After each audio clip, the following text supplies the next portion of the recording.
Last night, the Deputy First Minister was forced to admit to this Parliament that the UK COVID inquiry sent a request to the Scottish Government for messages related to the pandemic in February of this year. But last week, the Deputy First Minister claimed the request was made just over a month ago. First Minister, those two statements are clearly contradictory. So how can they both be true? First Minister. Presiding Officer, the Deputy First Minister was clear in her statement, and you can check the official record for this, of course, when she made her statement last week. She did mention that there was initial requests from the inquiry. In terms of my own response to Anna Sarwar, I, of course, was talking about a very particular issue around specific WhatsApp groups. But let me be clear. Let me be absolutely Let's hear clear the First Minister, that members. I fully accept that the Scottish Government clearly interpreted the requests from the inquiry in a way that was too narrow, and for any shortcomings on our behalf that Let's have hear caused the First any Minister, please. For any shortcomings on our behalf that has caused any distress to the families of those who have been bereaved by COVID, then I apologise unreservedly, as I did last week, and I reiterate and re-emphasise that apology this week. What we have done on the back, of course, of the requests from the inquiry have ensured that the Government has released 14,000 messages to the inquiry. And when it comes to my own witness statement, that includes reams of WhatsApp messages unredacted. That is, of course, Presiding Officer, in very stark contrast to a Prime Minister who not only dragged the inquiry through courts, but has refused to hand over his own WhatsApp messages. Douglas Ross. This is the third week I've raised this at First Minister's questions, and it's... Well, if the SNP don't like it, I don't think they would have liked the First Minister's attempt at an excuse there, because the First Minister peddled the same false claims as the Deputy First Minister. Let's be very clear what he said to this chamber last week. Humza Yousaf said, and I quote, "The messages were asked for in September, just a matter of weeks ago." That's what he said, black and white in the official record. But back in February, the UK COVID inquiry asked for, and I quote, "internal and external emails, text messages or WhatsApp messages held by the Scottish Government." The evidence is clear. Will he admit that in last week's session he didn't tell the truth? First Minister. Presiding Officer, I absolutely refute that. I told and have told the Chamber that, of course, they can check the official record. Clearly, I was talking about specific WhatsApp groups. Where I do accept fully from the inquiry is that we have interpreted their requests too narrowly, and subsequently, having done so, hear the First we have Minister. then supplied 14,000 messages to the inquiry. In my witness statement, I have, of course, handed over the WhatsApp messages that I have unredacted to the inquiry, in very stark contrast to a UK Government that took the inquiry to court, lost that court battle, and the Prime Minister refuses to hand over his WhatsApp messages. So once again I say to Douglas Ross, we don't fear scrutiny. I suspect his party absolutely does.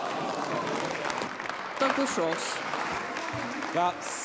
That's a very brave answer from the First Minister when his predecessor and others in government have been deleting messages, running away from scrutiny. But let's look very carefully, because the First Minister seems to be struggling with this, as to what was said last week. The Deputy First Minister told Parliament it has been just over a month since messages were requested. The First Minister claimed in this chamber the messages were asked for in September, just a matter of weeks ago. That is what was said. That is in the official record of this Parliament. The two most senior people in the Scottish Government stated that the UK COVID inquiry only requested the messages in September. It wasn't a slip of the tongue. It wasn't an honest mistake. It was deliberate. Now the UK COVID inquiry, tasked with getting answers for grieving families, has had to demand the SNP comes to this Parliament to tell the truth about the timeline of when the requests were made. So why did Humza Yousaf and the SNP make these false claims? First Minister.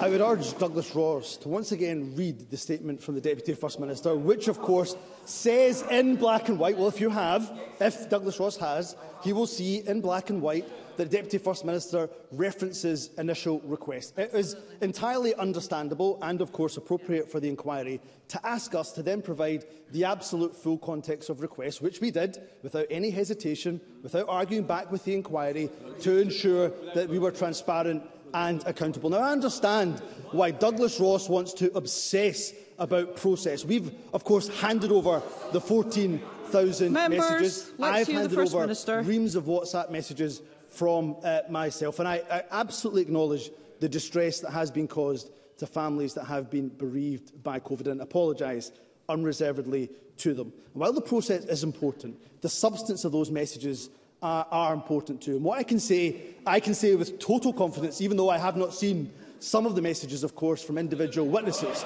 what I can say with total confidence is there was not a single Scottish Government minister that said, "Let the bodies pile up high," presiding officer.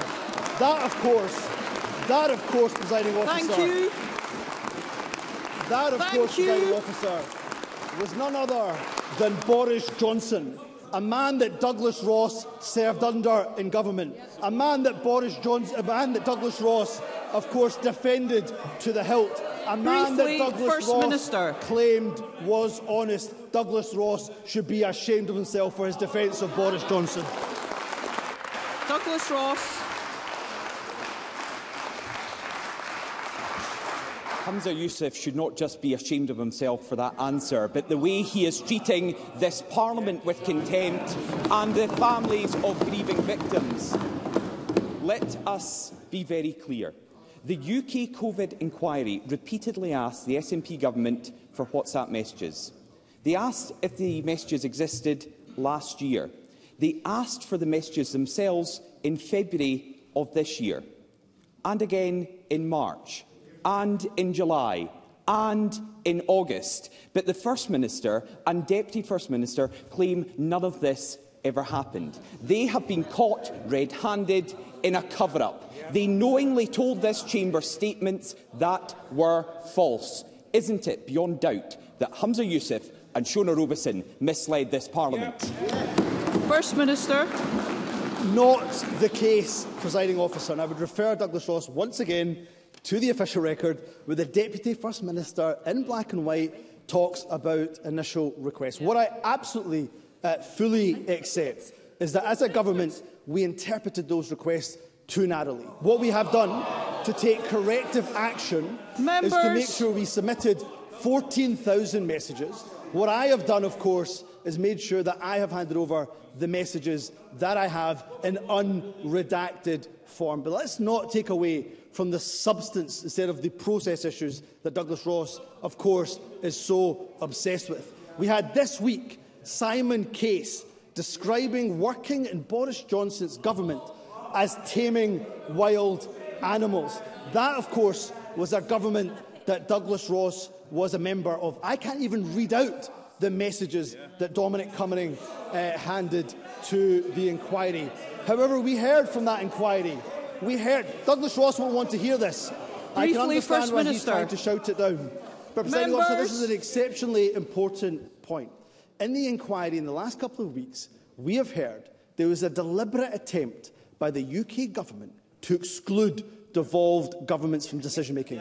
And, of course, during the early days of the pandemic, Douglas Ross was a minister within the Scotland office. Did he purposely try to exclude devolved administrations and, indeed, this government from decision-making? So at a time when people needed, right across the UK, serious leadership, during a serious time, they had wild animals, according to Simon Case, running the UK government. Question number 2, Anna Sarwar.